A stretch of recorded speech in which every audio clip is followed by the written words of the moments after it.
नमस्कार साथियों, स्वागत है आप सभी का हमारे Khurana study official YouTube channel पर।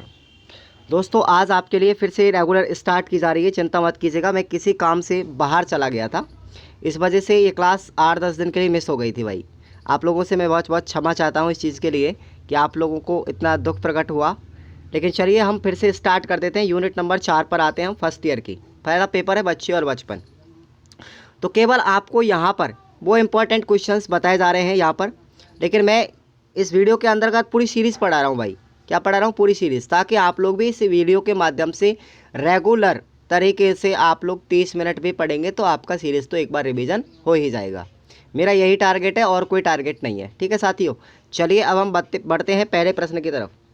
शेष अवस्था में बालक का वजन बालिका से कितना होता है? बताओ। बच्चे का जो वजन होता है वो बच्ची की अपेक्षा ज़्यादा होता है। क्या होता है? ज़्यादा होता है। देखो, जन्म जब होता है या शेष अवस्था होती है तो बालक जो होता है उसका वजन बालिका की अपेक्षा ज़्यादा होता है।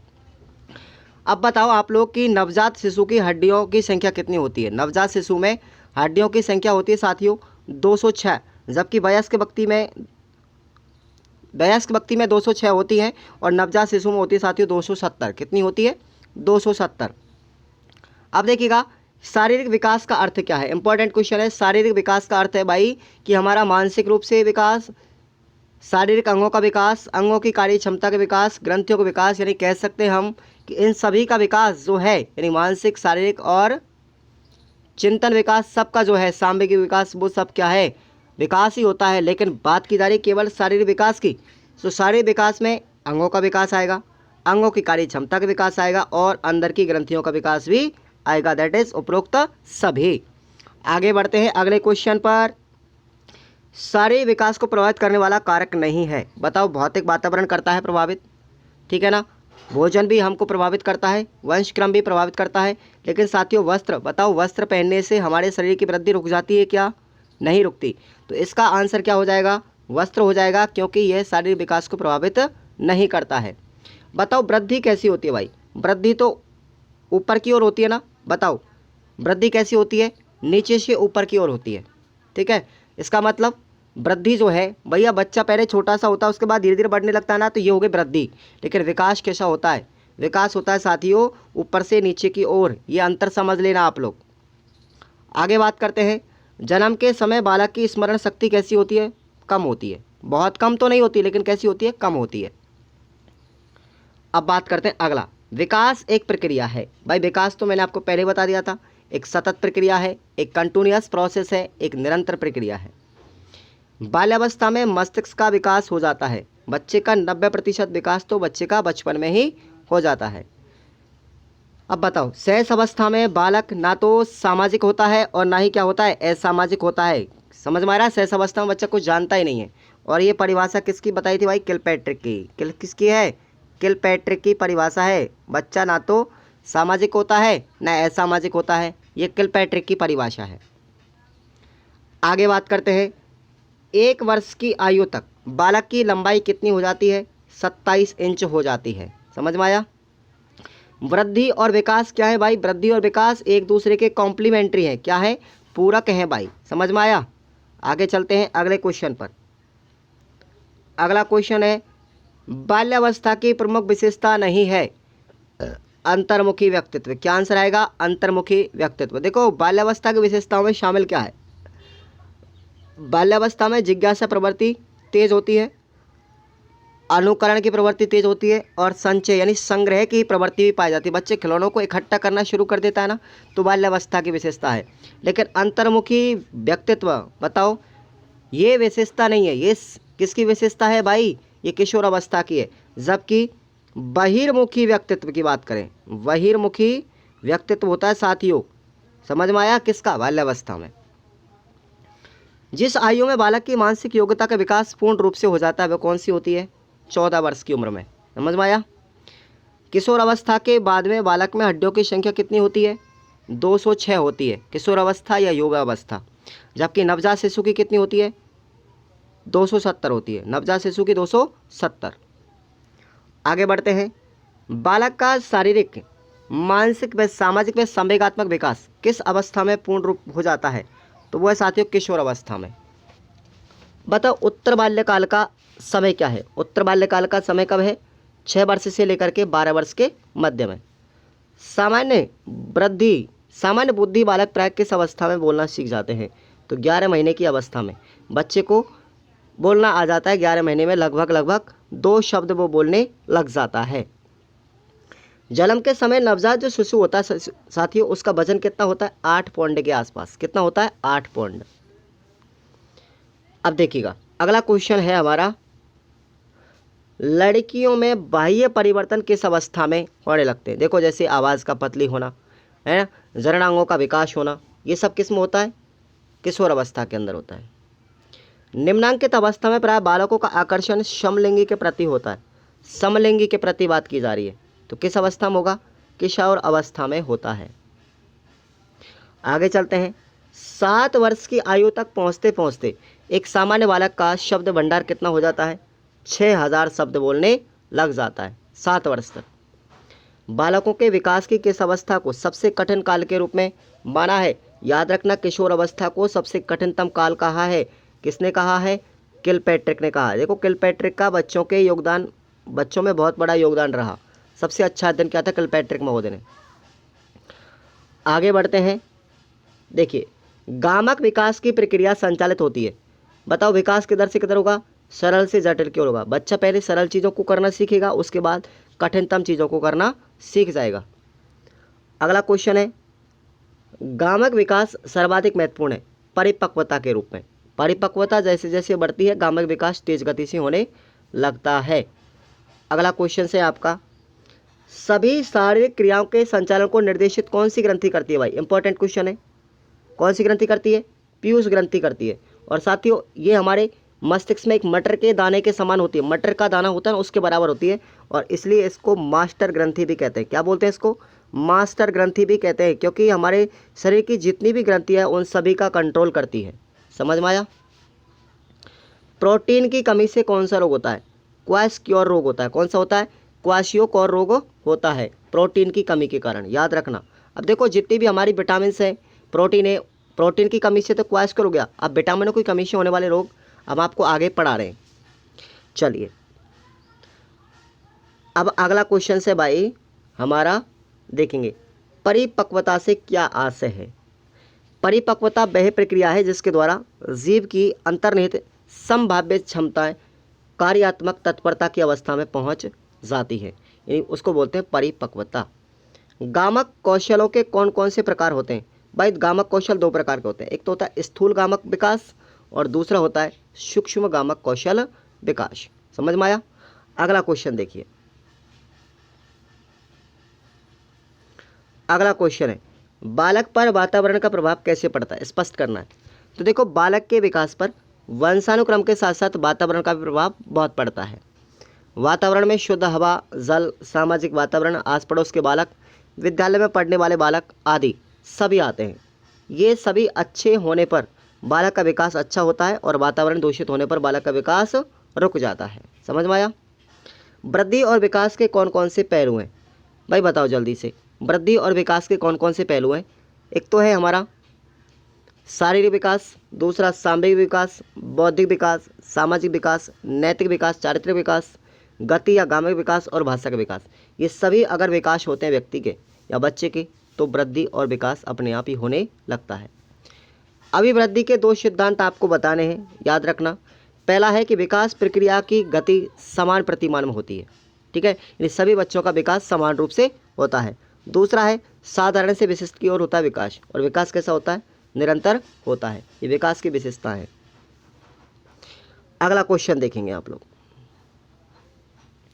बालक के विकास को प्रभावित करने वाले कोई 2 शक्ति कौन कौन सी हैं? तो शक्तियों की बात करें तो देखना, एक तो होता है पौष्टिक आहार, वातावरण, वृद्धि, बुद्धि और व्यक्तिक विभिन्नता। ये सब क्या है? विकास को प्रभावित करने वाली शक्तियां हैं। अगला क्वेश्चन आपके लिए देखते हैं, इंपॉर्टेंट ही बताऊंगा बस। अगला क्वेश्चन आप लोगों के लिए है भाई कि भाई पोषक तत्वों में कौन कौन से वर्ग आते हैं? देखो, एक तो आएगा कार्बोहाइड्रेट, प्रोटीन, वसा, खनिज लवण, विटामिन और जल। तो ये आपके 6 तत्व हो जाते हैं। 6वां तत्व जल है। तो ये पोषक तत्व है 6, ये आपको याद रखने हैं। अब देखेंगे डाउन सिंड्रोम के बारे में आप क्या समझते हैं। इंपॉर्टेंट क्वेश्चन है, डाउन सिंड्रोम किसे कहते हैं भाई। यह रोग जन्मजात आनुवंशिक अनियमितता के कारण होता है, जिसमें 46 गुणसूत्रों के आधार पर 47 गुणसूत्र होते हैं, यानी कि मनुष्य में 23 जोड़ी गुणसूत्र होते हैं, ठीक है ना। 23 जोड़ी गुणसूत्र यानी कि 40 गुणसूत्र होते हैं टोटल। अगर उस व्यक्ति में एक गुणसूत्र बढ़ जाता है, यानी 47 अगर हो जाते हैं, तो उनके मस्तिष्क का अल्प विकास होता है, क्योंकि इनके तंत्रिका तंत्र का क्या हो जाता है, दोषपूर्ण हो जाता है तंत्रिका तंत्र। जैसे गर्दन की लंबाई कम या फिर गर्दन मोटी हो जाती है, जिह्वा मोटी, मुंह खुला तथा दोनों आंखों के मध्य अधिक स्थान रहना और मंद बुद्धि के हो जाना, ये सब क्या है, डाउन सिंड्रोम के लक्षण है। आया समझ में। अब देखेंगे आगे, हीमोफीलिया किस प्रकार का रोग है। हीमोफीलिया भाई साहब पीढ़ी दर पीढ़ी चलने वाला एक रोग है। इस रोग में शरीर का घाव होने पर थक्का बनने में सामान्य से अधिक समय लग जाता है, अतः मामूली घाव हो जाने पर भी रुधिर लगातार बहने लगता है। यह रोग केवल पुरुषों में होता है, स्त्रियां केवल रोग वाहक होती हैं। समझ में आया इसका मतलब, ये रोग पुरुषों में होता है लेकिन इसका संचार कौन करती है, महिलाएं करती हैं, ठीक है ना। इसलिए ये पीढ़ी दर पीढ़ी चलने वाला एक वंशानुक्रम रोग है हीमोफीलिया। अगला क्वेश्चन देखिए, हाशियाकार रक्तिका, ये इसको बोलते हैं सिकल स्केल एनीमिया बीमारी जो होती है साथियों, वो क्या है ना। एनीमिया भी कई प्रकार का होता है, लेकिन हम बात करते हैं हाशियाकार कोशिका रक्तहीनता रोग, इसको हिंदी में बोलते हैं स्किल सेल एनीमिया रोग इंग्लिश में। इस रोग में रोगी के रुधिर में ऑक्सीजन की कमी होने के कारण लाल रुधिर कणिकाएं यानी आरबीसी सिकुड़ करके कैसी हो जाती है, हंसिया आकार में आ जाती है, दराती नुमा, जिससे रोगी की मृत्यु हो जाती है। विभिन्न सिंड्रोम के कारण अलग अलग विकलांगता भी प्रकट व्यक्ति में हो सकती है, किसके कारण, स्किल सेल एनीमिया द्वारा। अब देखेंगे हम जीवाणु के द्वारा कौन कौन से रोग होते हैं। जीवाणु जनित रोग कौन कौन से हैं, देखो एक तो है तपेदिक, तपेदिक का मतलब होता है साथियों टीबी, 6 रोग, ठीक है। हैजा है, म्यादी, बुखार, टाइफाइड, काली खांसी, डिप्थीरिया, टेटनस आदि, ये सब क्या है, जीवाणु के द्वारा होने वाले रोग हैं। आगे बात करते हैं, देखिए शारीरिक विकास के परिप्रेक्ष्य में वृद्धि को समझाइए, यानी वृद्धि से क्या आशय है, वृद्धि की परिभाषा लिखिए। क्वेश्चन 2018 में आ चुका है, आगे चांसेस हैं। देखेंगे वृद्धि से हमारा तात्पर्य शारीरिक ढांचे में परिवर्तन से होता है, यानी शारीरिक विकास बढ़ेगा, यानी ढांचा हमारा बढ़ेगा, उसको शारीरिक विकास कहेंगे वृद्धि। शरीर के किसी पहलू या भाग में परिवर्तन होते हैं, उन्हें हम वृद्धि कहते हैं। बालक के शरीर की लंबाई का बढ़ना, उसकी चौड़ाई का बढ़ना, उसका वजन का बढ़ना आदि वृद्धि के परिणाम है। एल के फ्रैंक ने लिखा है कि शरीर के किसी भी पहलू में जो परिवर्तन होते हैं उन्हें वृद्धि कहते हैं। शारीरिक ढांचे या संरचना में परिवर्तन होने के कारण वृद्धि ही होती है। सोरेनसन ने वृद्धि से अर्थ बताया है कि शरीर का बड़ा होना या भारी होना बताया है, उसको क्या कहेंगे, वृद्धि कहेंगे। आयु बढ़ने के साथ साथ बालक का शरीर बड़ा और भारी होने लगता है, यह वृद्धि किशोर अवस्था के अंत तक चलती रहती है। इस प्रकार वृद्धि शरीर में परिमाणात्मक परिवर्तनों की क्या है, परिचायक है। तो इस क्वेश्चन को आप लोग याद कर लेना। अगला क्वेश्चन मैंने आपको परिपक्वता से आज से बता ही दिया ऊपर। उसके बाद अगला क्वेश्चन देखो, ये विभिन्न मनोवैज्ञानिकों की परिभाषा है परिपक्वता को लेकर के। अगला क्वेश्चन देखेंगे आप लोग, गामक विकास से क्या तात्पर्य है भाई, गामक विकास किसको कहते हैं, देखेंगे आप लोग।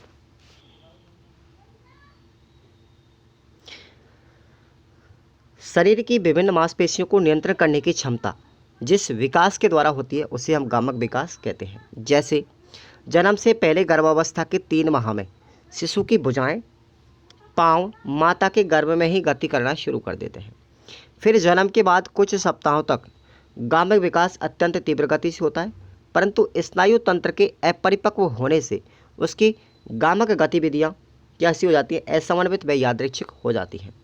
कुछ अंतराल के बाद विभिन्न शारीरिक गतिविधियों में समन्वय स्थापित होने लगता है एवं एक निश्चित प्रक्रिया के दौरान वह अपनी मांसपेशियों पर नियंत्रण प्राप्त कर लेता है। प्रारंभिक अवस्था में अपने पूरे शरीर पर नियंत्रण प्राप्त करने के स्थान पर शरीर के विभिन्न अंगों पर क्रमशः नियंत्रण प्राप्त करता है। प्रथम 4 या 5 वर्षों में बच्चे अपने शारीरिक गतिविधियों पर नियंत्रण करने की क्षमता प्राप्त कर लेता है, जैसे चलना, दौड़ना, खिलौनों से खेलना।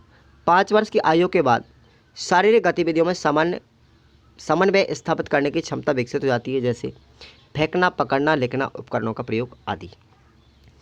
और गामक जो विकास है साथियों, वो एक ऐसी प्रक्रिया है जो सरल से जटिल की ओर संचालित होती है। जैसे प्रारंभिक अवस्था में दौड़ना, चलना, स्वयं कपड़े पहनना आदि क्रियाओं से लेकर के लिखना, नृत्य करना, खेलना आदि जटिल क्रियाओं को धीरे धीरे सीखने लगता है। तो ये आपको पूरा याद रखना है। बात करते हैं गामक विकास की विशेषताओं की। तो गामक विकास की विशेषताएं देखिएगा आप लोग। पहली विशेषता है स्नायु तंत्र की परिपक्वता पर मांसपेशियों के नियंत्रण की निर्भरता। दूसरी इसकी विशेषता है साथियों, गामक कुशलता के लिए परिपक्वता आवश्यक है। देखो मैं इसकी पीडीएफ आपको टेलीग्राम की लिंक डिस्क्रिप्शन बॉक्स में दे रहा हूँ, वहाँ पर इसकी पीडीएफ मिल जाएगी आपको, जिस बच्चे के पास में नहीं है वो, ठीक है ना। अगर सीरीज नहीं है तो उसकी पीडीएफ में आपको अवेलेबल करवा रहा हूँ। गामक विकास सामान्य से विशिष्ट की ओर होता है, ये अगली विशेषता। गामक विकास की अवस्थाओं का पूर्व निर्धारण होना, ये भी इसकी विशेषता है। और अगला है कि गामक विकास और व्यक्तित्व विभिन्नताएं भी अलग अलग होती हैं। नेक्स्ट है शारीरिक विकास का क्या महत्व है। शारीरिक विकास का क्या महत्व है? शारीरिक विकास का प्रत्यक्ष व अप्रत्यक्ष रूप से बच्चे के व्यक्तित्व पर गहरा प्रभाव पड़ता है। यदि बच्चा शारीरिक रूप से अपनी आयु वर्ग के अन्य बच्चों के जैसे स्वस्थ है तो अपने साथियों के साथ खेलों में तथा अन्य क्रियाकलापों में भाग ले सकता है। लेकिन यदि बच्चा शारीरिक रूप से अपनी आयु के अन्य बच्चों से कमज़ोर है तो उसे अपने से छोटे बच्चों के साथ खेलने में बाधा उत्पन्न होगी, जिससे अपने सामाजिक व मानसिक विकास पर प्रतिकूल प्रभाव पड़ता है। समझ में आया? इसका आंसर काफ़ी लंबा है तो वीडियो लंबा बनेगा, इसलिए आप लोग इसको आराम से देख लें स्टॉप करके। अगला है शारीरिक विकास के प्रमुख आधार कौन कौन से हैं। आधार सुनिएगा आप लोग। पहला आधार है कंकाल तंत्र, दूसरा आधार है स्नायु तंत्र, तीसरा आधार है अंतःस्रावी तंत्र, और चौथा जो आधार है वो हमारा यह है शारीरिक आकार व बनावट, शारीरिक बनावट की ढांचा। ठीक है भाई, इसका आंसर आप लोग याद करेंगे। अगला क्वेश्चन देखेंगे, पोषण शारीरिक विकास को किस प्रभाव से प्रभावित करता है। बच्चे अपेक्षाकृत सक्रिय अधिक होते हैं, अतः उनके आहार में पर्याप्त मात्रा में ऊर्जा प्रदान करने वाले पोषक तत्वों का होना अनिवार्य है। सक्रियता स्तर अधिक होने के साथ साथ ही उसके शारीरिक वृद्धि में भी तीव्र गति से होने लगती है, इसलिए बच्चों को पोषक आहार देना जरूरी है। पोषण का बच्चों के विकास पर प्रत्यक्ष प्रभाव पड़ता है। उनके लिए आहार देना पर्याप्त नहीं होता, अपितु आहार में निहित संतुलित पोषक तत्वों का देना अनिवार्य होता है, जिससे शरीर के अपेक्षित सभी पोषक तत्व उचित मात्रा में उपलब्ध हो। संतुलित आहार वह आहार होता है जिसमें शरीर के अपेक्षित सभी पोषक तत्व उपलब्ध उचित मात्रा में हो सके। इस तरीके से आपको ये लिख लेना है आंसर। अगला क्वेश्चन हम देखते हैं। अब बात करते हैं हम अवस्थाओं की विशेषताओं की। तो भाई हमारा शेष अवस्था जो है, शेष अवस्था में शारीरिक विकास की प्रमुख विशेषता क्या है? सुनिएगा आंसर। छोटे शिशुओं की तुलना में ऊंचाई और वजन वृद्धि की दर धीमी गति से होती है। संतुलन में सुधार, चलना अधिक समन्वित हो जाता है। दौड़ना, कूदना, फुदकना, फेंकना, पकड़ना आदि कौशल विकसित होते हैं। चम्मच का प्रयोग व गिलास पकड़ने आदि का प्रयोग प्रभावी रूप से बच्चा कर सकता है शेष अवस्था में। उसके बाद है बाल्यावस्था की विशेषता। एक क्वेश्चन आएगा, किसी भी अवस्था से आपसे विशेषता पूछा जा सकता है। तो पूर्व बाल्यावस्था की बात करें तो इसकी विशेषता देखो, दौड़ना, कूदना, फुदकना, पकड़ना आदि समन्वित हो जाता है। सरपट दौड़ना, एक पैर पर कूदना आदि क्रिया करने लगता है। 4 पहिए वाली साइकिल चला लेता है। लेखन व गैर लेखन में अंतर बता देता है। शरीर सीधा व सरल बनने लगता है और प्रौढ़ों की भांति समानुपातिक लंबी टांगें होने लगती है। पहले स्थायी दांत उगते हैं, उसके बाद अस्थायी। रस्सी कूदना आरंभ कर देता है। पकड़ने में फेंकने में परिपक्व पैटर्न दिखाते हैं और जूतों के फीते बांधने लगता है। अधिक जटिल आकृतियां बनाना और नाम लिखना भी सीख लेता है। तो ये विशेषता है इसकी। अगली है पश्य बाल्यावस्था की विशेषताएं। देखेंगे पश्य बाल्यावस्था में शारीरिक विकास की विशेषताएं प्रमुख है भाई। कौन कौन सी हैं? किशोर अवस्था तक ऊंचाई व भार धीमी गति में वृद्धि करता है। प्राथमिक दांतों के स्थान पर धीरे धीरे स्थायी दांत आने लगते हैं। लिखावट छोटी व पढ़ने योग्य बनती है। वर्ग उत्क्रमण या गलत में कमी आती है। चित्रकला अधिक व्यवस्थित व विस्तृत होती है, जिसमें गहराई के संकेत होते हैं और नियम अनुसार खेलना व सामान्य प्रतीत होता है। आ गया समझ में? अब बात करते हैं पूर्व किशोर बाल्यावस्था की विशेषताएं। पूर्व किशोर अवस्था की विशेषता क्या है, ये आपको याद रखना है। ठीक है ना। अगला क्वेश्चन देखेंगे आप लोग। अगला क्वेश्चन है अपना निबंधात्मक। तो देखो इस प्रश्न को आप लोग याद रखना, वृद्धि और विकास में अंतर क्या है, इंपॉर्टेंट है, याद रख लेना। ठीक है भाई, मैं लंबा वीडियो बन जाएगा इसलिए आपको मैं निशान लगा रहा हूँ कि इस क्वेश्चन को पढ़ के जाना है। 2018 में आया था, 2023 आपका चल रहा है, 5 वर्ष के अंतराल में तो क्वेश्चन दोबारा पूछा जा सकता है। लगातार 2 बार पूछा 17-18 में, तो इंपॉर्टेंट क्वेश्चन है, रीट की दृष्टि से भी अच्छा है, वृद्धि और विकास में अंतर। ठीक है भाई, तो ये वृद्धि और विकास में अंतर है भाई, आ गया समझ में। अगला क्वेश्चन देखेंगे। देखो गामक कौशलों के बारे में मैंने आपको बताया, एक तो होता है सूक्ष्म गामक कौशल और दूसरा है हमारा स्थूल गामक कौशल। इन दोनों की विशेषताओं के बारे में आपको अगर पूरा याद हो गया तो याद रख लेना आप लोग, निबंधात्मक प्रश्न के साथ साथ आपके छोटे प्रश्न भी याद हो जाएंगे। आ गया समझ में। उसके बाद अगला क्वेश्चन है हमारा, यहाँ पर देखिए इंपॉर्टेंट। अब देखो यहीं तक था ये, है ना, यहीं तक था।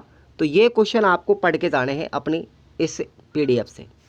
कैसा लगा आज का क्लास? देखो लंबा वीडियो में बनाना भी नहीं चाहता, मैं केवल उन क्वेश्चनों को टच कर रहा हूँ। ओके, तो ये आप लोगों को मैं थोड़ा सा हिंट देता रहा हूँ और इस हिंट से आप लोगों की नैया पार हो जाएगी साथियों। चैनल को सब्सक्राइब करके रख लें और रेगुलर अपनी क्लास को बनाए रखें। धन्यवाद।